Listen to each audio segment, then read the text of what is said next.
Hello and welcome. If you're planning on building your very first PC, then you clicked on the right video. This is a full in-depth step-by-step build guide on not only building the PC, but also setting it up as well. Because building the PC is only the first half. You still have to set it up. We need to download and install the Windows operating system, download and install the drivers, set up XMP profile in the BIOS along with other Windows settings to make sure your PC is running at its full potential. We're going to be doing all of that in this video. If this is your first time building a PC and you don't quite have the confidence for it because maybe you're afraid of damaging something in the process, or maybe you're afraid of your PC not booting up for the first time, I'm here to tell you that it's gonna be okay. All right, I get it, you guys. This could be very intimidating for beginners. I've been there. I know what it feels like. That's why I'm gonna take my time in this video and guide you guys step by step from the very beginning all the way to the end. And I'm gonna make sure you do everything correctly. So these are all the parts I'll be using for this build guide, but don't freak out if your parts are completely different because building a PC is very similar. It doesn't matter if you're going Intel, AMD, or NVIDIA, okay? You can follow along on this build guide for whatever PC you're building yourself. But just in case, if you guys like this PC and you wanna build this exact same one, I'll drop a link to all the parts down below. All right, so before we begin the build guide, I think it's really important for you guys to understand what goes inside a PC and what each of these components do. Even if you've built a PC before, I'm pretty confident you might learn something new. So all PCs have 7 main components, and we're gonna start off with the CPU, also known as the central processing unit. It is kind of like the brain of the PC. It is the core component. It is responsible for processing and executing instructions to the rest of the components in the build. The CPU sits on the motherboard socket, another component needed for a functional PC. The motherboard is the backbone that ties the computer's components together at one spot and allows them to talk to each other. Think of the motherboard as the body. These come in various different sizes, ranging from tiny mini ITX form factor all the way to extended ATX. They also come in different socket types and chipset. Next up is memory. Every PC needs at least one stick of RAM to function. Random access memory, or RAM, is one of the most important components in determining your system's performance. RAM gives applications a place to store and access data on a short-term basis.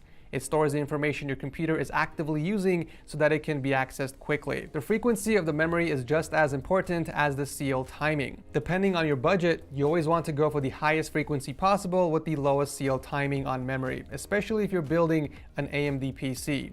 That's because Ryzen systems run better on faster memory. The sweet spot you always want to aim for is at least 3200 MHz with a CL16 timing with 16 GB capacity. If your budget allows for faster RAM, try and get 3600 MHz CL16 memory. 16 GB is plenty for gaming in 2021. However, if you plan on using a PC as a workstation, for example, lots of multitasking and heavy application use like editing videos, 3D modeling, or any demanding program, then it would be a great idea to invest in more memory. Also, it's really good to keep in mind, if you decide to upgrade your memory later down the line, make sure you're buying the same exact memory that your current system has. Same capacity, same frequency, and the same CL timing to avoid performance issues. One of the most common mistakes I see in PC building all the time is that people don't enable XMP in the BIOS to take advantage of the memory's full speed.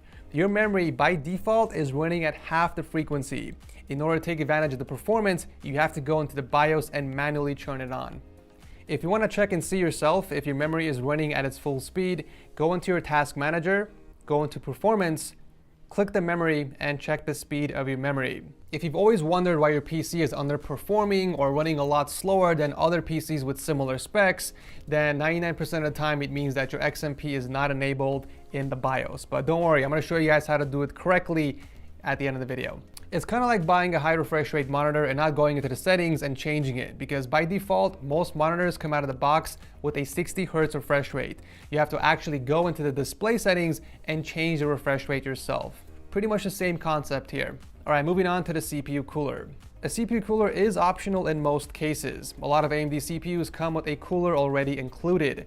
However, if your CPU does not, it is required to go with a capable cooler that will not only keep your CPU nice and cool, but also something that's quiet. If you're on a budget, I can leave a link to a few coolers that I recommend picking up. Alternatively, if your CPU does come with a cooler, but you want to get something nicer, maybe something with RGB lighting, then I'll drop some links to those coolers as well. For this video, I'll be going with the Corsair H150i Elite Caplix, which is an all-in-one liquid cooler that's going to look amazing in this build. Moving on to the most popular component in any PC, the GPU. To keep it simple and straightforward, the graphics card is what provides the graphics to your PC. The graphics card also determines how well your games run on your PC and how fast it renders out projects using GPU acceleration. The better the graphics card, the higher the frames per second in-game and faster render times. The higher the FPS in-game, the smoother your games will look and feel, bringing lots of joy and happiness. The graphics card I'm using for this build is a custom modded AMD RX 6800. This card is an ideal upgrade for gamers looking to play comfortably in 1440p or entry-level 4K gaming. And as you guys can see, I painted mine in white to stay consistent with the color scheme of the build. The power supply unit is the thing that provides power to all of your components. Using an insufficient power supply will cause many issues for your PC, like system instability and major crashes, not to mention no room for expandability or overclocking. It's always recommended to buy at least 100 watts more than what you need to cover future upgrades to your system. If you want to know how much power your PC needs, use the power supply calculator from Outer Vision. I'll drop a link to it down below. You also want to avoid buying cheap power supplies. You don't want to put a potato in your PC and have it potentially damage the rest of your components. Stick to well-known brands while going with a high efficiency rating as long as your budget allows it. There are also 3 types of power supplies: non-modular, semi-modular, and fully modular. Fully modular power supplies are more on the pricier side since all the cables are fully detachable, allowing you to plug in just the cables you need for the build. Semi-modular power supplies, on the other hand, only have a few detachable cables. Storage. Your PC definitely needs at least one source of storage that holds your operating system on. There are also different types of storage. M.2 SSDs are the smallest and usually the fastest drives out there, but also cost the most. Then we got traditional 2.5-inch SSDs and then hard drives, the slowest but cheapest options out there. I always recommend going with at least one M.2 or traditional SSD as your main drive, because not only will your PC boot faster to the desktop, but also any application or game you put on there will load up faster as well. Hard drives are really great for secondary or mass storage. The case is pretty self-explanatory. It holds all the parts together in a very stylish way. I'll be using the Corsair 5000X RGB full ATX tower to build this PC in because it looks amazing, offers great airflow, and has tons of support for fan and radiator configurations. So yeah, these are all the parts I'll be using for the build guide. Aside from these, this is also what you'll need to build a PC. A Phillips head screwdriver. I like to use an electric one for convenience, plus it comes with a magnetic work mat which helps me keep all the loose screws all in one place. An empty USB drive with at least 8 GB of space is needed so that we can download and install the Windows operating system for the PC. And speaking of the operating system, you will need to purchase a Windows key to activate your OS. It doesn't matter where you buy it from as long as you buy the correct version of the OS that matches the version we are going to download on the USB drive. There is a super cheap option on yourcdkey.com where you can pick one up for less than 20 bucks. Just make sure to use the code TS20 to get that extra discount. I've been using these guys for years on all of my PC builds on the channel. They are reliable and trustworthy. Also, make sure you guys are building on an even, flat surface, preferably a wooden tabletop if you have one. You don't have to worry about buying an anti-static wrist rest. I've built over 100 functioning PCs without one, so don't worry about that. It takes a lot of static to damage a PC component, so you guys are fine. But if you're building on your mother's dining table, I would recommend picking up a work mat, that way you don't damage the table. The last thing I want is for you guys to get the belt from your dad. It's better to be safe than sorry. But yeah, with all that covered, we are now ready to build the PC. Alright, so let's start off taking the motherboard and the rest of the accessories out of its box. Start off taking the motherboard with the plastic bag out of the box and placing it on the side. Underneath that, there will be a bunch of extra things that you will need. If your motherboard comes with a front panel connector extension, take that out as well. We're also going to take out the SATA cables. You will need one SATA cable for each storage device that you are installing. In my case, I'm installing an SSD, so I'll need a cable for that, and I'll need a second cable for the hard drive. If you're not installing an SSD or hard drive, then you don't need any of these cables. If your motherboard has a built-in Wi-Fi, then you will need to take out the Wi-Fi extender as well. We will need this to connect to the internet after the PC is built. If your motherboard comes with an M.2 installation screw, then take that out as well. You will need this to install your M.2 SSD. Now, if it doesn't come with one, then it means your motherboard already has this installed, so don't worry about it. You're also going to need the I/O shield if your motherboard comes with one. Otherwise, it's probably attached to your motherboard like it is in mine. And finally, we're going to take out the manual as it can come in handy at times. Carefully remove the motherboard from its anti-static bag and be careful not to touch the components on the top and back. Make sure to grab the board from its sides. Afterwards, gently place it on top of the motherboard box. This will protect the board from getting damaged as we install the CPU, memory, and storage. We are now ready to install the CPU. Carefully open the CPU box and pull out the CPU from the protective case by holding it from its sides. Make sure not to touch the top surface of the CPU or the bottom, especially if you are using an AMD CPU, because the pins underneath the CPU can easily get bent, damaging the CPU in the process. Most CPUs have a triangle located on the corner. This indicates the direction you have to install the CPU onto the motherboard socket. I'm going to show you the process of installing 3 different CPUs. We have AMD, Intel, and AMD's Threadripper CPU as well. So identify the CPU you are installing and skip ahead to that part of the video using the timestamps listed on screen. Okay, so we're installing an AMD AM4 CPU. So grab the CPU by its sides and locate the golden triangle. Usually if you're looking directly at the CPU, it's on the bottom left. We're going to match that triangle to the triangle located on the motherboard socket. If you look closely on your AMD motherboard, you can see a triangle cut out on the top left corner of the socket. It's very small, but it is there. In my case, it's pointing to the top left corner. So I'm going to position the CPU so that the gold triangle from the CPU is also positioned in the top left corner. I'm basically matching the triangles together from the socket and the CPU. Afterwards, we're gonna have to lift the lever to the top. Do not force the lever as it can break easily. While grabbing the CPU from its sides, we're going to lower it down very gently onto the socket and let it fall in place. Do not touch the surface of the CPU and do not apply any force. Gravity should do the job and the CPU will naturally fall in place. Before moving on, check all 4 sides of the CPU and make sure it is fully seated on the socket. If everything looks good, gently lower the lever down, locking the CPU in place. Congratulations, you just installed your CPU. Pretty easy so far, right? Okay, so we're installing an Intel CPU. So grab the CPU by its sides and locate the golden triangle. Usually if you're looking directly at the CPU, it's on the bottom left, but this can vary depending on the socket type. Fun fact, the triangle is actually more larger on Intel CPUs compared to AMD's. If you look closely on your Intel motherboard, you can see a small triangle cut out on the socket cover. In my case, it's located on the bottom left.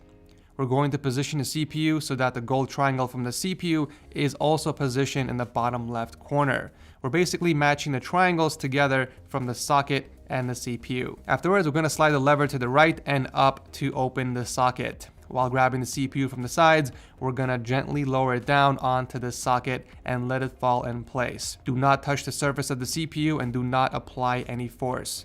Gravity should do the job and the CPU will naturally fall in place. If everything looks good, gently lower the cover down first so that the flap sits underneath the Torx screw. Afterwards, you can proceed to lower down the lever, locking the CPU in place. The black cover will pop off afterwards, but if it doesn't, just pull it off your CPU. Congratulations, you just installed your CPU. Pretty easy so far, right? Okay, so you're one of the very few elite out there to buy a Threadripper CPU. Let's get this baby installed. Obviously, you will need the CPU itself, but you'll also need the install tool that it comes with. It has an orange handle, so you can't miss it. Take your time to gently open the Threadripper box and slide out the CPU. I want you to enjoy this process because it is a very joyous occasion. Make sure not to touch the surface of the CPU or the bottom. Always grab the CPU from the sides. Notice there are numbers on the socket. It indicates the order of opening and closing the socket. So to open the socket, we will have to loosen the screws in this exact order: 3, 2, and 1.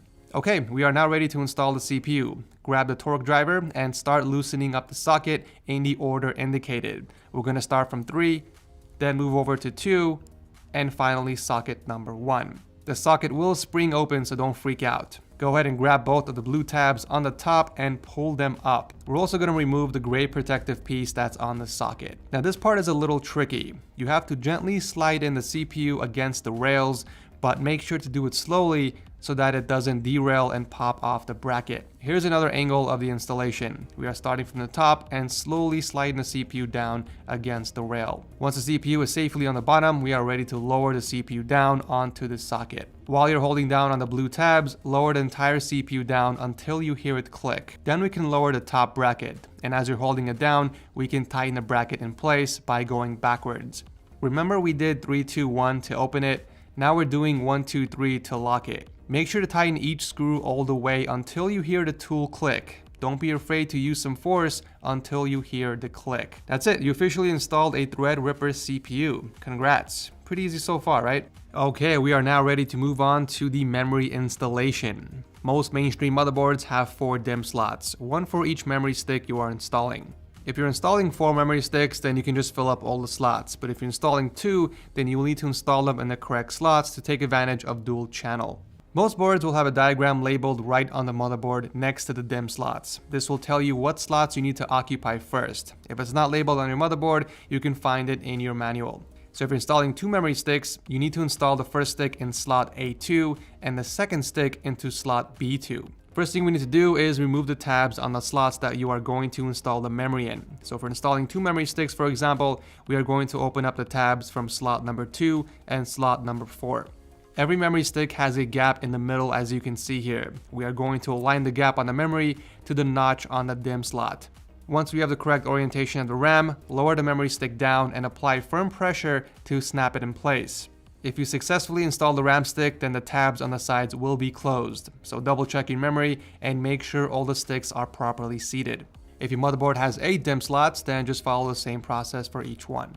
Alright, we can take this time to install our M.2 SSD. If you're not installing any in your PC, feel free to skip on to the next section. Most motherboards will have 1 or more M.2 slots, mostly located in between the PCI slots of the motherboard.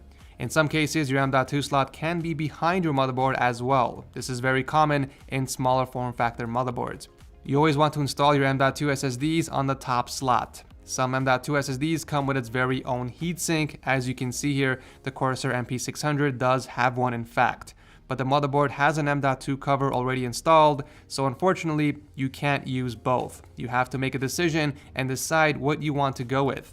If you want to go with the motherboard's cover, then simply detach the heatsink from your M.2 SSD and proceed with the video. If you want to keep the heatsink on, then do nothing and proceed with the video. We're gonna need these tiny screws that came with your motherboard. Go ahead and unscrew the cover off the top M.2 SSD slot and put it to the side. If you look closely on the actual M.2 slot, you can see a notch, very similar to the memory sticks we just installed. We are going to align that notch with the gap on your M.2 SSD for the correct orientation. Once you identify where the notch is, simply insert the M.2 SSD into the slot and push down on the other end so you can finish tightening it using the small screws. If you're using the motherboard cover, make sure to peel off the plastic from the thermal pad before putting it back on top of the M.2 SSD, and then you can tighten it back up. If you have more than one M.2 SSD, just follow the same steps for each additional one you are installing. Alright, we are now ready to prep the motherboard for the cooler installation. I'm going to show you how to install a stock AMD cooler, and I'm also going to show you how to install an all-in-one cooler, also known as an AIO. Most coolers have thermal paste already pre-applied, as you can see here. If your cooler already has some, then there is no need to add your own thermal paste. However, if your cooler doesn't have any thermal paste, then we're gonna have to add some to the CPU before installing your cooler.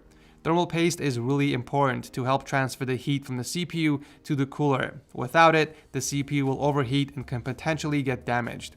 I'm gonna show you 2 different ways of applying thermal paste. First off, locate the thermal paste inside your cooler box and take it out. If for some reason your cooler doesn't have any thermal paste included, you can buy them online for super cheap. I'll leave a link down below to one that I highly recommend. The P-dot method is the most simple and common way of applying thermal paste. You squeeze a tiny amount right in the center of the CPU, and once you install the cooler, it will help spread it across the IHS. I recommend this method for beginners. The spread method is personally my favorite method, and it's the way I apply thermal paste on all of my PC builds. To do this, you will need a thermal paste spatula, which is sold separately. After applying a tiny amount of thermal paste in the center of the CPU, I use the spatula to evenly spread the paste across the IHS, making sure the entire surface is covered. I do this because I like the peace of mind knowing that the entire surface is covered by thermal paste. If in any case you messed up the thermal paste application and you need to clean your CPU, make sure you are using 99% isopropyl alcohol and paper towel. Do not use any tissue or toilet paper, as those will leave fibers behind. Remove the CPU from the motherboard and add a little bit of isopropyl to the tip of your paper towel. You can then use it to wipe off the thermal paste from the surface of your CPU. It's okay if there is some thermal paste left on the sides of the CPU. It's not a huge deal, but if you want, you can clean the edges as well. You can also use the paper towel and the isopropyl to clean the paste off of your cooler if you need to. Now that we know how to apply thermal paste and clean the CPU, we are ready to install the cooler. If you're installing an AIO, skip to the AIO installation part of the video. Otherwise, if you're installing the stock cooler on either AMD or Intel, then listen up. Your AMD motherboard will have 2 of these brackets already pre-installed. We're gonna have to remove them in order to install the stock cooler. Use a Phillips screwdriver and remove all 4 of the screws holding the bracket in place. Do not remove the bracket behind the motherboard. We actually need that to install the cooler. We're going to align the 4 screws from the cooler to the 4 holes on the motherboard. This is the same for Intel motherboards using the stock cooler, by the way. The cooler can only be installed in 2 directions. It doesn't matter which direction you install the cooler as long as there is clearance. Sometimes the memory sticks will block the cooler on certain motherboards. Unfortunately, that is the case for me. As you can see, the memory stick is a little too close and it's coming in contact with the AMD logo on the cooler. If this happens to you, just flip the direction of the cooler to the other side. Once the cooler is sitting on top of the CPU, we are ready to tighten it. Using the same screwdriver, we are going to tighten the screws in a crisscross pattern. Make sure all the screws are fully tightened all the way before moving on. There is a cable that comes out of the cooler. This has to be plugged into the CPU fan header on the motherboard. In most cases, it is located on the top right side of the board and it's labeled CPU_fan. After plugging in the cable, you can take this time to cable manage. I like to tuck the cable underneath the cooler next to the RAM sticks, that way it doesn't stick out. Alright, if you're installing an AIO, take the following items out of the box. The AIO unit itself, and the following bags of accessories. You're gonna have to look for the bags that has your CPU and socket type labeled right on it. It's really easy to figure out which of these you're gonna need. The socket type is located right on your CPU box. For Intel CPUs, it's usually right on the face of the box near the bottom. As you can see, mine says LGA 1151, so we're gonna be using the bag that has Intel 1151 labeled on it. For AMD CPUs, it's most likely on the back of the box where the sticker is. If it says AM4, we're gonna use the AM4 bag. And finally, for Threadripper, it's an obvious one. You're gonna need the bag that says STR4.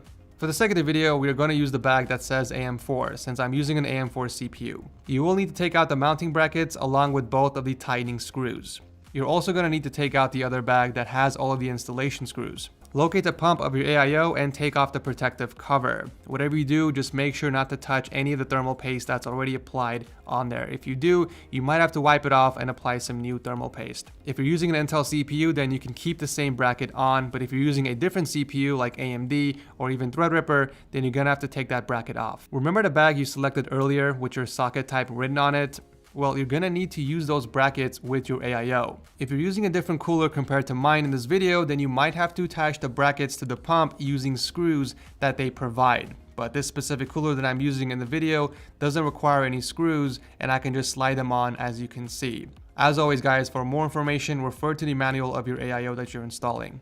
Alright, once the correct brackets are installed on the pump, we can put the cooler off to the side for now and proceed with the motherboard installation. If your motherboard doesn't have a built-in IO shield, then you're gonna have to install this piece in your case before we put the motherboard in. Locate the rectangular cutout in the back of your case and install the IO shield from the inside while making sure the circle cutouts are near the bottom. Apply pressure from the inside on all 4 corners until the IO shield snaps in place. It should sit flush with the case as you can see here. Remove the back cover of your PC and pull out the box or bag that has all the installation screws and accessories. It's usually located in your hard drive cage near the bottom. We're gonna need to take out the motherboard installation screws. They are usually labeled right on the bag, but if they aren't, they usually look like this.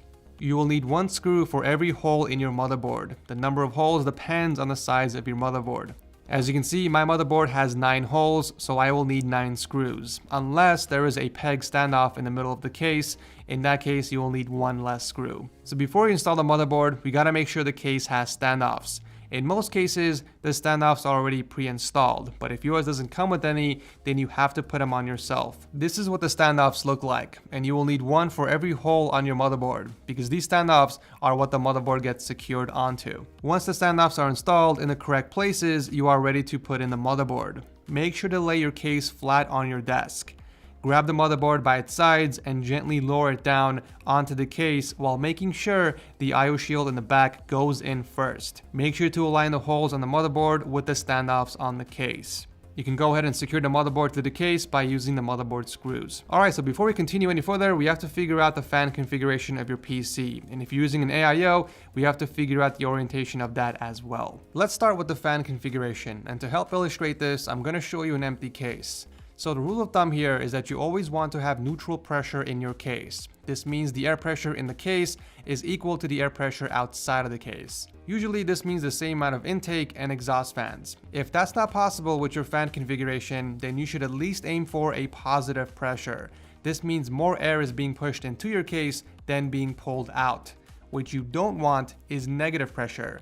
More air being pulled out of the case than being pulled in. In order to set up the perfect fan configuration for your PC, you need to understand how to position the fans. If you look closely, you can see arrows on the side of the fans. The direction the arrow is pointing determines the direction of the airflow. For example, if the arrow is pointing to the top, that means the fan is pulling air in from the bottom and out to the top. If the arrow is pointing to the left, that means the air is traveling from the right to the left, and so on and so forth for all the other directions.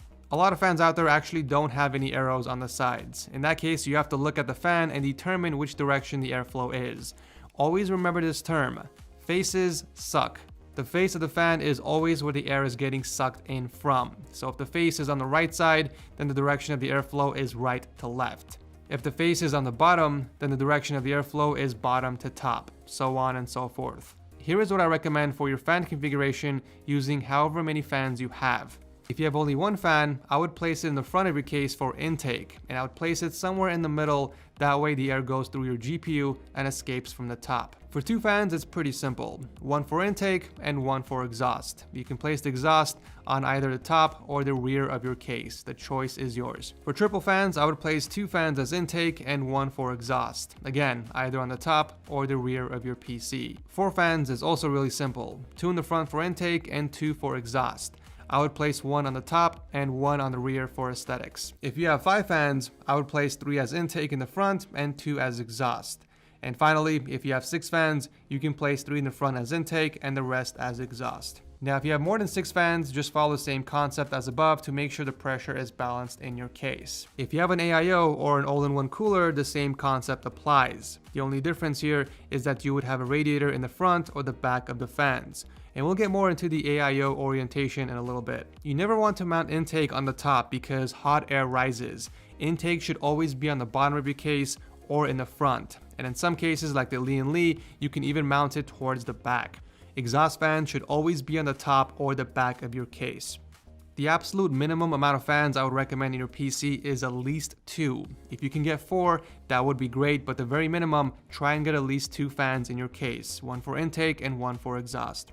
Alright, now it's time to figure out the orientation of your radiator. There are really four ways you can mount your AIO. Two positions on the top and two positions on the front. Let's start with the top.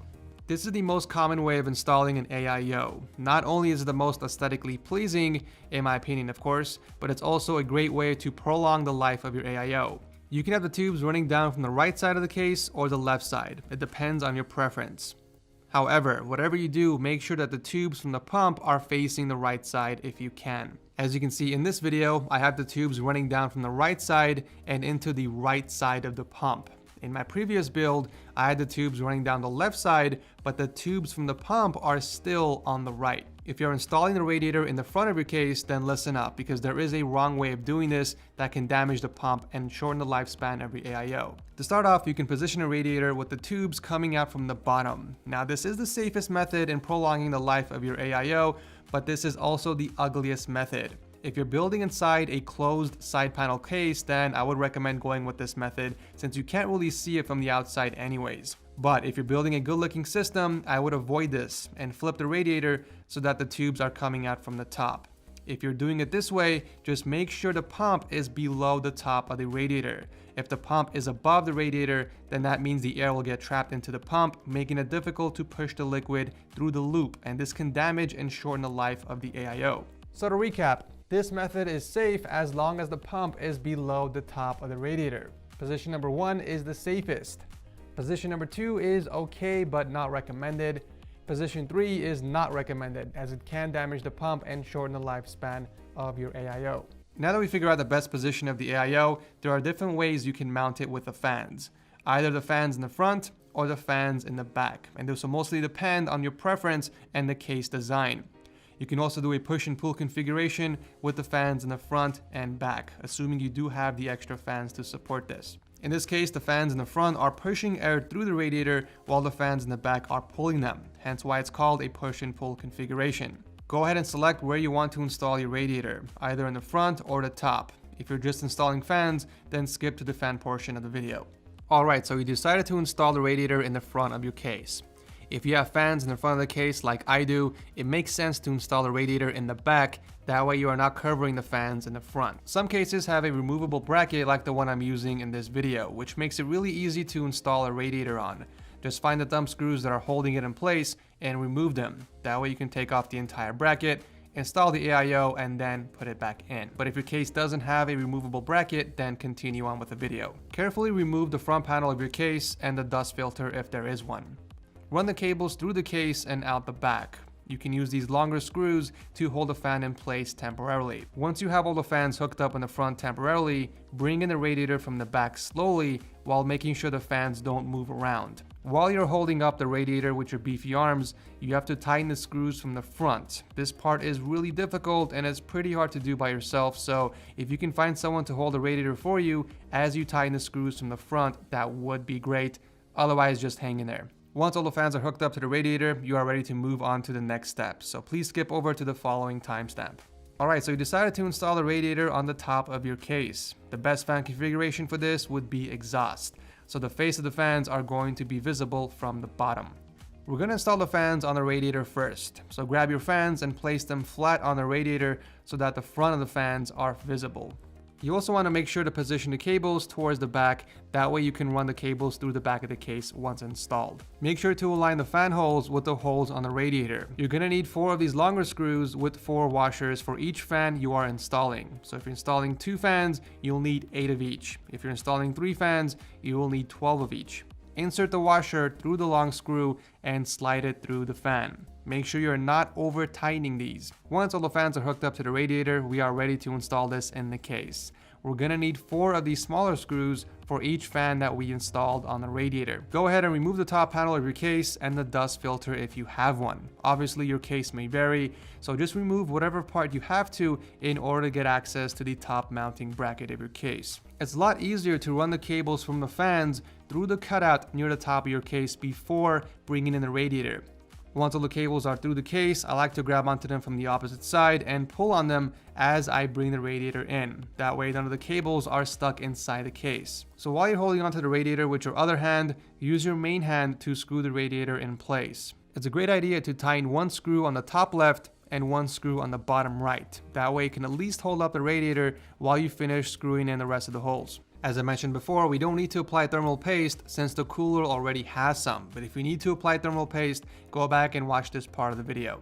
Alright, we are now ready to finish installing the AIO. You're gonna need 2 of these thumb screws and 2 of these fisheye screws. Obviously this will vary based on your AIO.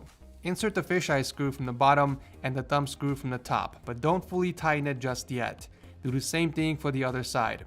The fisheye part of the screw is going to lock onto the bracket from the motherboard. Grab the pump with the tubes facing the right side and slowly move it close to the CPU. Start by tilting the pump towards the top first so that the top fisheye hooks onto the top bracket first. And afterwards, you can lower the bottom part of the pump and do the same thing for the bottom bracket.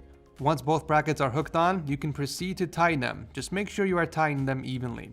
Depending on what AIO you're using, you're gonna have to plug the cables into certain things. If you're not using the same AIO as me in the video, please look through your manual and figure out where to plug your cables in. But for the most part, it's very similar. If you're using the same AIO, then follow along. The shorter, thin cable plugs into the motherboard's pump header, if you have one. Here's a quick diagram to help you figure out where to plug in your cables in the future. Generally, it's a good idea to plug your AIO pump into the AIO pump header on your motherboard, because that always runs at max speed, which is exactly what you want your pump to do. The fans, on the other hand, plug into the CPU fan header on the board instead. The CPU fan header allows you to control the fan speeds through the BIOS and any compatible software in Windows. If your motherboard doesn't have an AIO pump header, then you could plug in your AIO cable into any other fan header instead, but you have to go into BIOS and change the fan settings to max speed when you get a chance. The other thicker cable plugs into the Commander Core RGB unit that the AIO comes with. Since we have the Commander Core unit and all Corsair fans, we're going to take advantage of this and plug in all of our Corsair fans in it. every Corsair fan has two cables coming out of it, one for RGB and the other for fan speed, also known as the 4-pin fan cable. Luckily, the Commander Core can support up to 6 Corsair fans. On one side there are 6 ports for RGB, and on the other we have 6 ports for the 4-pin cable. You don't have to plug them in now since we'll go over that in the cable portion later in this video, but it's something to keep in mind. Alright, so now it's time to install your fans in the case. If you aren't installing any fans, skip over to the next section of the video. You're going to need 4 of these thicker screws for each fan you're installing. Make sure you have the correct position of your fans before doing anything. Remember guys, faces suck. You can always refer back to the fan configuration section of the video if you need more help. Go ahead and attach the fan to the mounting bracket of your case and screw it in place from the other side. I also decided to add one more exhaust fan in the back of the case because my OCD won't allow the empty space to exist. So I'm going to repeat the same process here.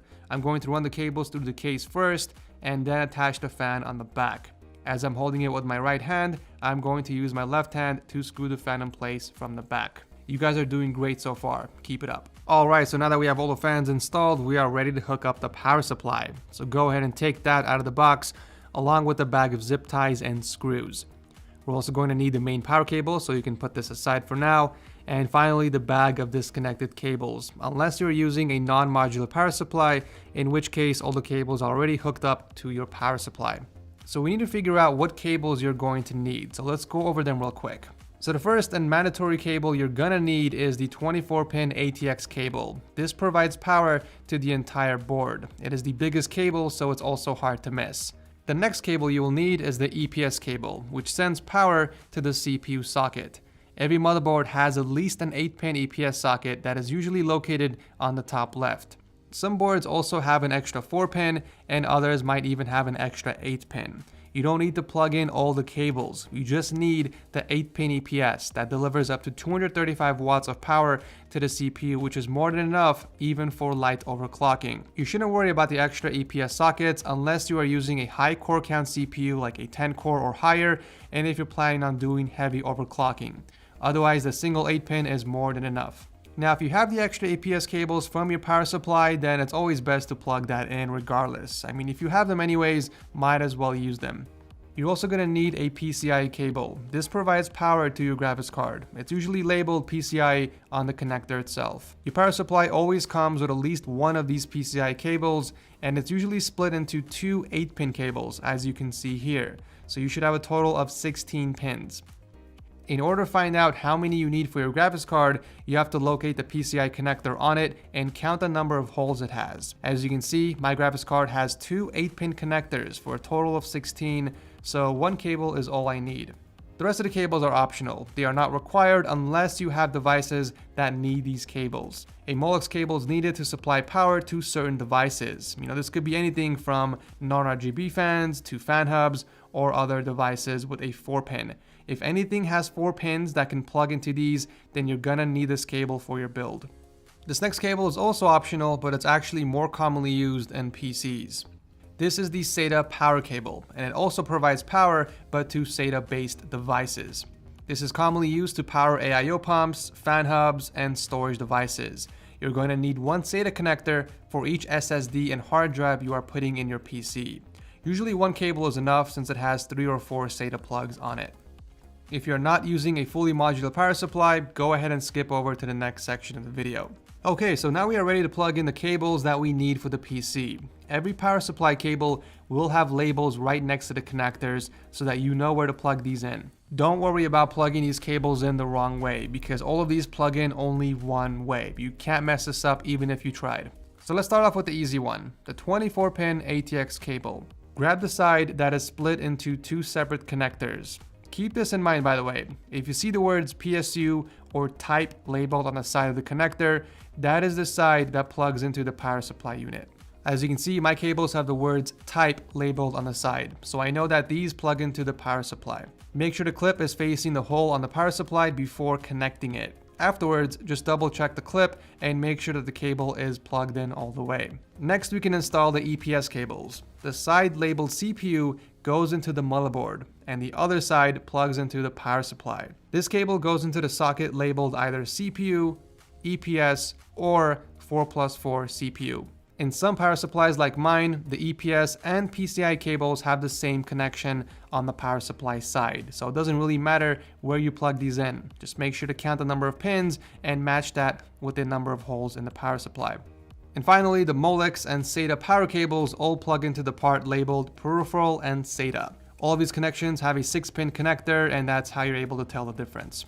So I'm going to quickly swap over some custom cables that I ordered from CableMod because custom cables do look a lot better than stock cables. So if you're wondering why they look different than the cables we just plugged in, that's why.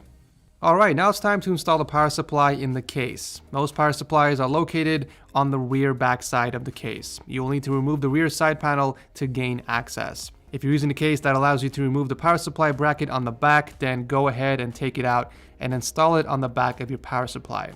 If it doesn't, then we're going to have to put in the power supply from the side. You always want to position the fan of the power supply so it's facing the ventilation of the case. As you can see here, the vents are on the bottom. So I'm going to position the power supply with the fan facing down.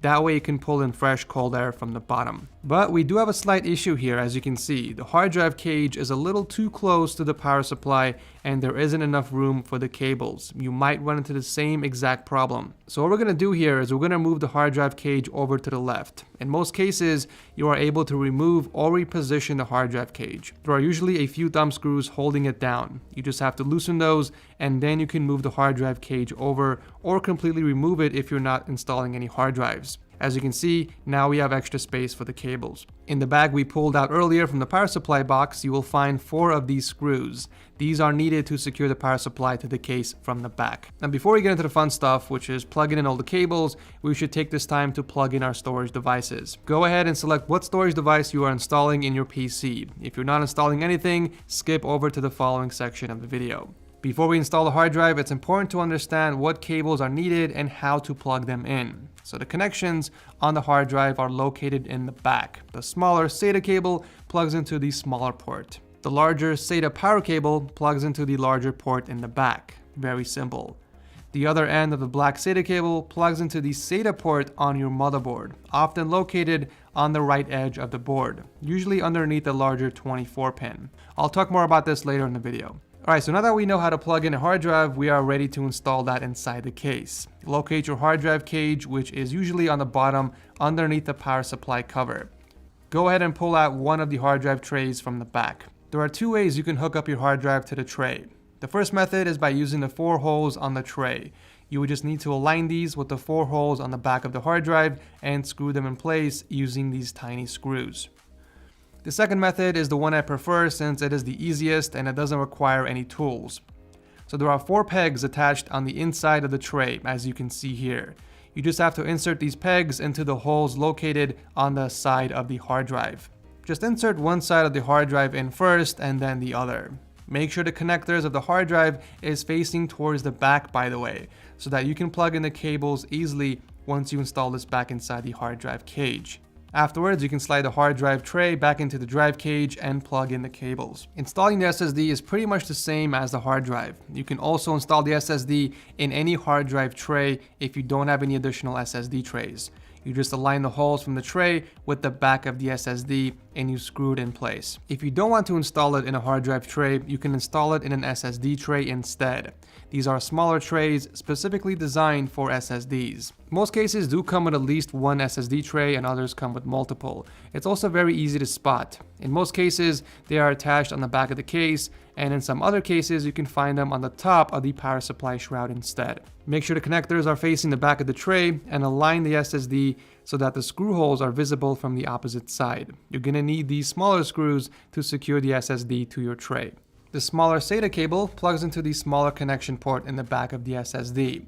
The larger SATA power cable plugs into the larger connection in the back. Very simple. At this time, you can install the tray back into your case before we finish up plugging the cables. The other end of the black SATA cable plugs into the SATA port on your motherboard. Before we install the graphics card, we should take this time to plug in the rest of the cables. Let's go ahead and start off with the cables from the case.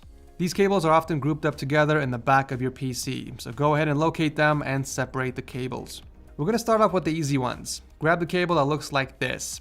In most cases, it usually has a blue tip instead. This cable is for the USB 3 ports in the front of your case. If your case doesn't have any USB 3 ports, then you won't have this cable. The USB 3 cable plugs into the USB 3 header on your motherboard. This can be in two locations, either on the side of the motherboard, right underneath the 24 pin, or near the bottom.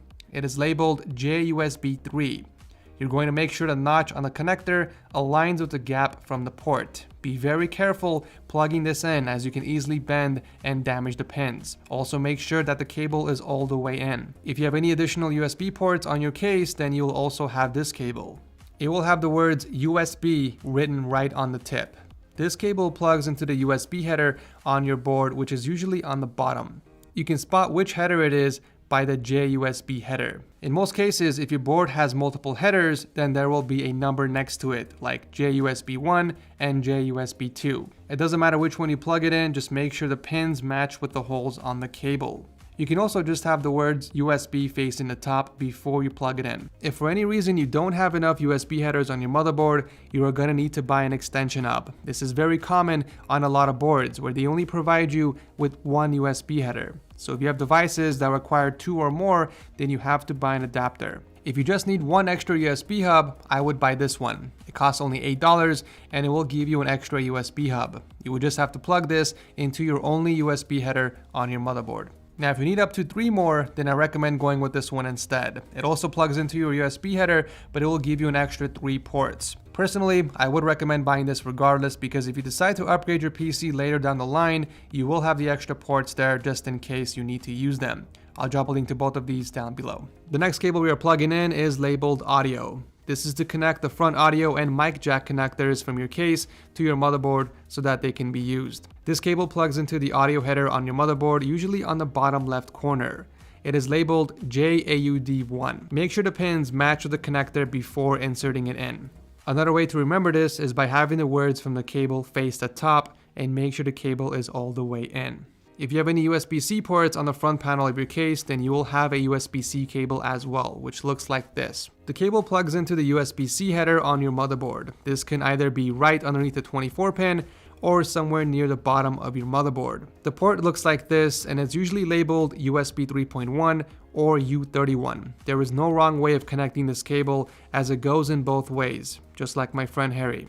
Before we move on to the power supply cables, let's take this time to plug in all of your fans and the fan hubs if you have any. If you're using the same AIO cooler as I am, then follow along. Otherwise, you can skip over to the next portion of the video. The Corsair Caplux cooler comes with its very own Commander core, which allows you to plug up to 6 Corsair RGB fans into it. We're going to plug in all 3 of the intake fans and 3 of the exhaust fans into the Commander core. The 4-pin fan cable plugs into the fan side. The RGB cable plugs into the other side. The thin cable from the pump plugs into the AIO pump header of your motherboard. But if your board doesn't have any pump headers, you can plug this into any fan header. The thicker cable plugs into the Commander core unit. Now let's move on to the Commander core. The unit has 2 cables attached to it.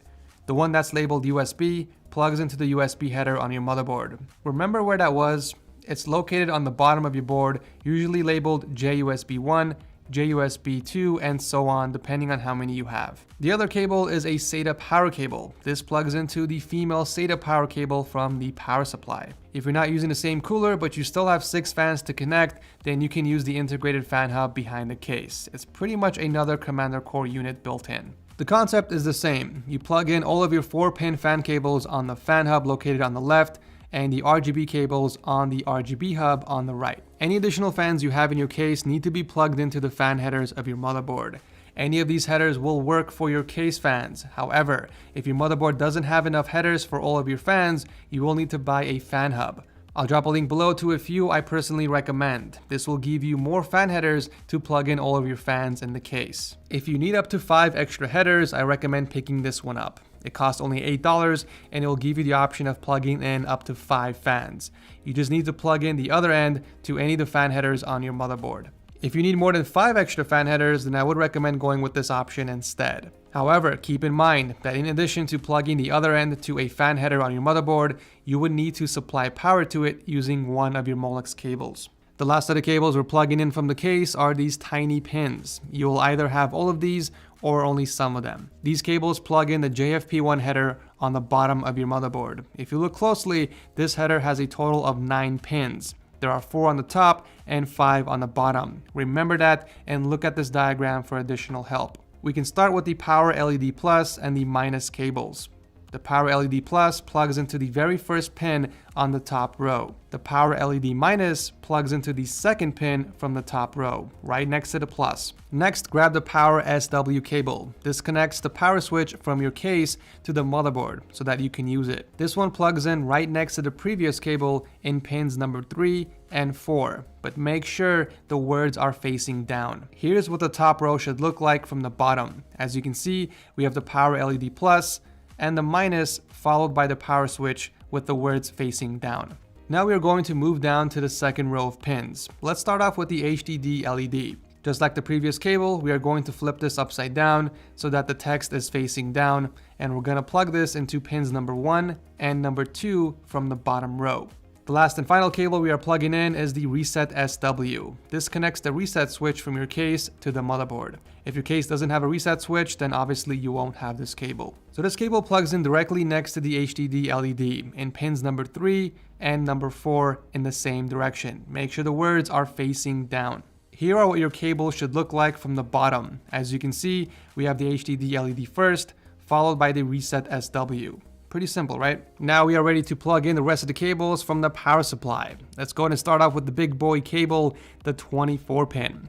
It's pretty obvious where this one plugs in. It's the only big socket on the motherboard, often located on the right side. Make sure the clip side of the cable is facing towards the right. That way it can lock in. It's really important that you guys make sure the cable is fully seated. This means the clip has to go over the lip. Next, we are ready to connect the EPS cables. So grab the cable that is labeled CPU and plug this into the 8-pin socket on the top left of your board.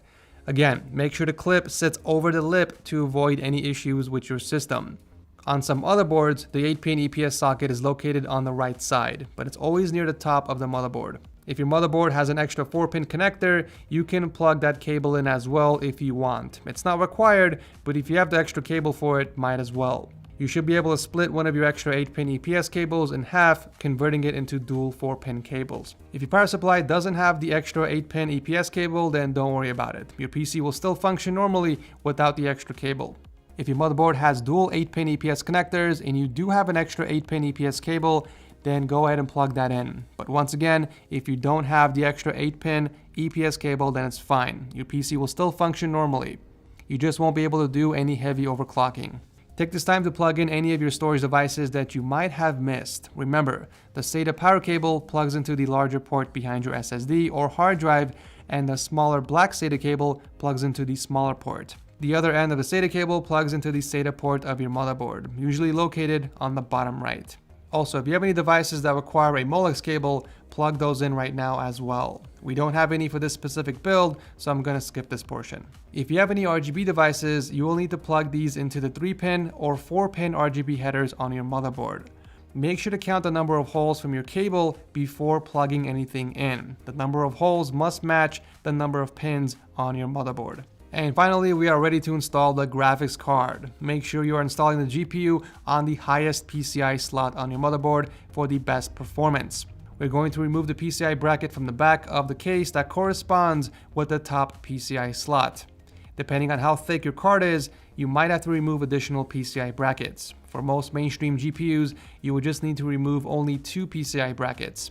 Once the PCI brackets are removed, we are now ready to plug in the graphics card. Remove any protective cover your GPU might have from the side and from the back where the ports are located. Grab the graphics card from the bottom and gently bring it close to the top PCI slot and slide it in until you hear a click or until the clip locks in place. Please note, if you want to remove your graphics card, you have to use a sharp object, preferably a flathead, and push the tab open so that it releases your graphics card. If you don't do this and you pull out your card, you will damage and break off the locking tab.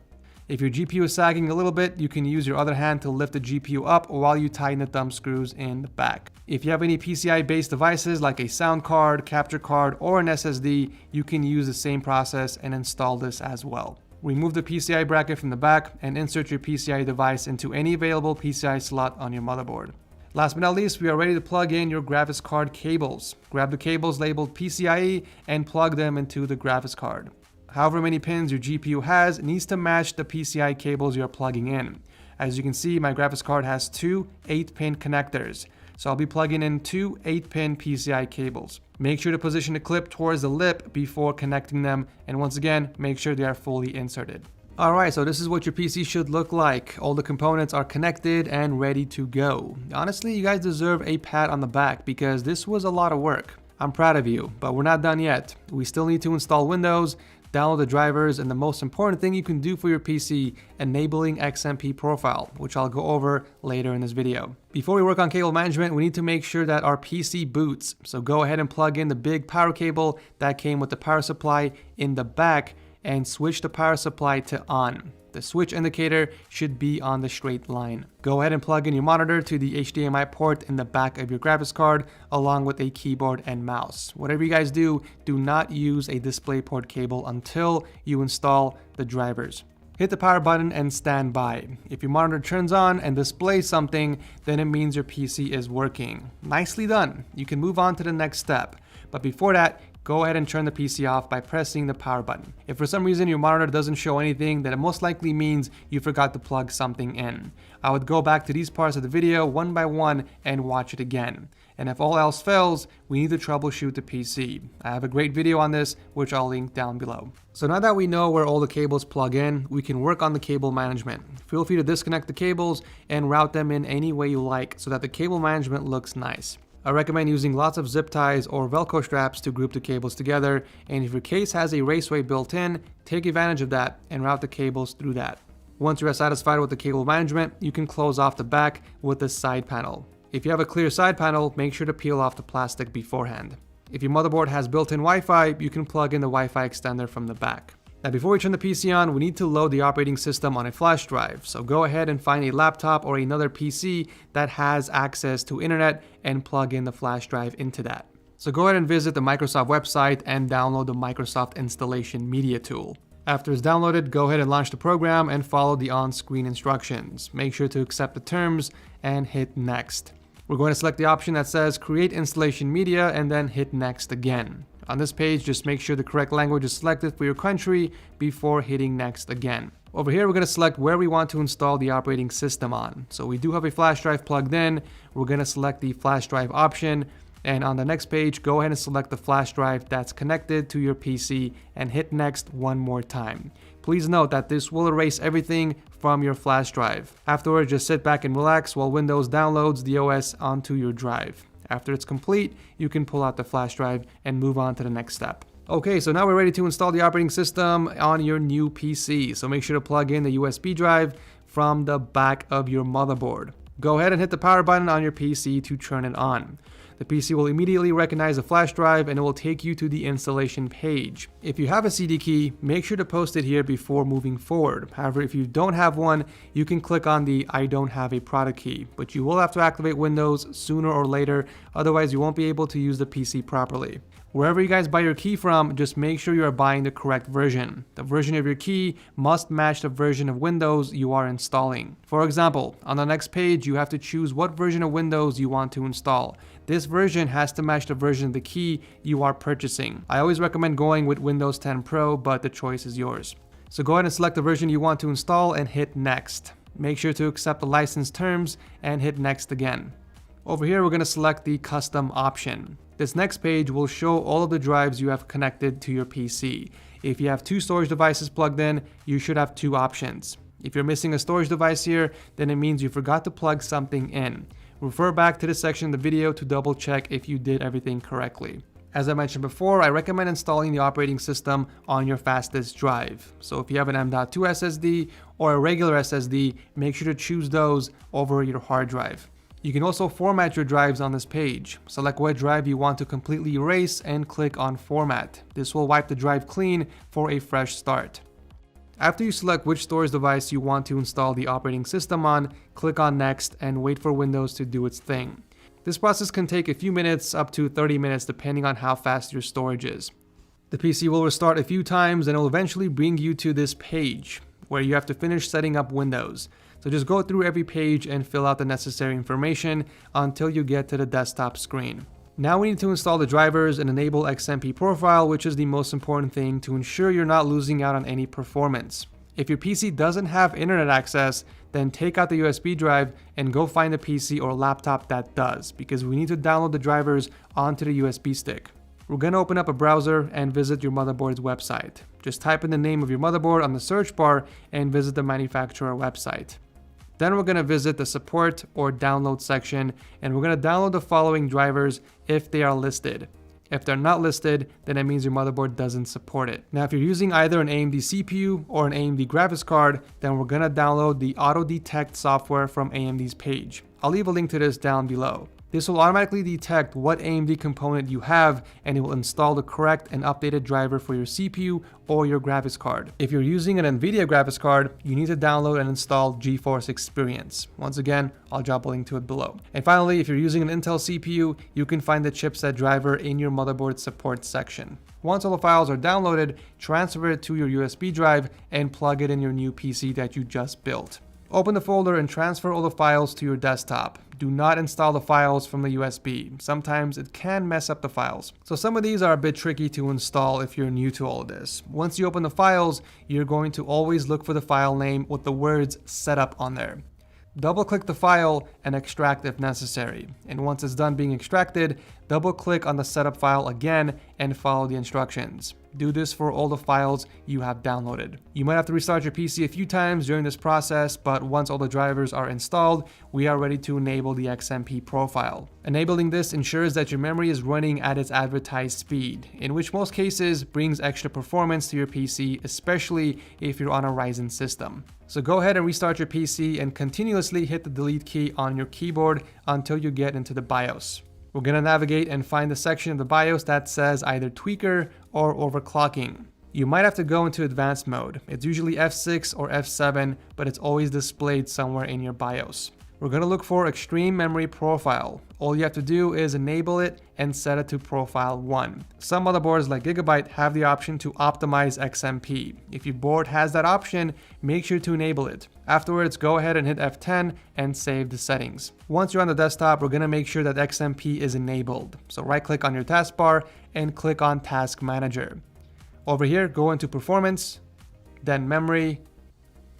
Then you should see the speed of your memory. If that matches the speed of your RAM, then you are good to go. This means that your RAM is running at its max speed. If it's showing half the speed, or if your PC crashes while enabling XMP, then you have to go back and lower the clock speed. Go back into your BIOS and click on the System Memory Multiplier.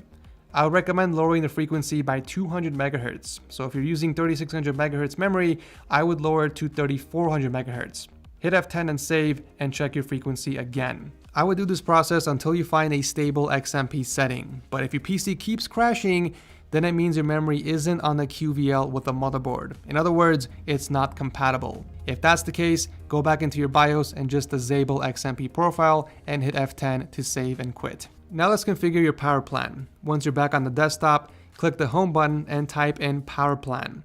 We're going to go ahead and click on the select a power plan option. And if you're using a Ryzen CPU, click on AMD Ryzen High Performance. If you're using an Intel CPU, click on High Performance instead, unless you have the option of enabling Ultimate High Performance Power Plan. Do that instead. If you have installed additional storage devices, you need to activate them now. So go ahead and click on the Windows start bar and type in partition. We're going to go ahead and select the Create and Format Hard Disk option. You should be able to see all of your storage devices on here. If any device has a black border, it means it's unallocated. In other words, it's not activated for use. We're going to right click on the drive we want to activate and click on New Simple Volume. We're going to click on Next, and over here we're going to leave everything on default and hit Next again. You can set a drive letter over here if you like. Otherwise, we're going to go hit Next again. And over here you can name your drive if you like. But just make sure to leave everything else on default before hitting Next a final time. After completing these steps, the drive will become active and the black bar will turn into blue, meaning it's ready for use. You can do the same thing for any additional drive you have installed. Finally, let's set the refresh rate of your monitor. So go ahead and right click on the desktop and click on Display Settings. Scroll down and click on Advanced Display Settings, and over here select the Display Adapter Properties. Then go into the Monitor tab. If your monitor has a higher refresh rate than 60 Hz, you can change it here. So click on the drop-down menu and set it to the highest supported refresh rate and click OK. Alright, you are officially done building a PC. Congratulations, you guys. I told you it was easy, didn't I? If you thought this video was helpful, maybe consider dropping a like, as it did take me a full 3 weeks to complete, but I thank you for watching. Even if you're not building a PC, I appreciate your time. Now get out of here and enjoy your new system.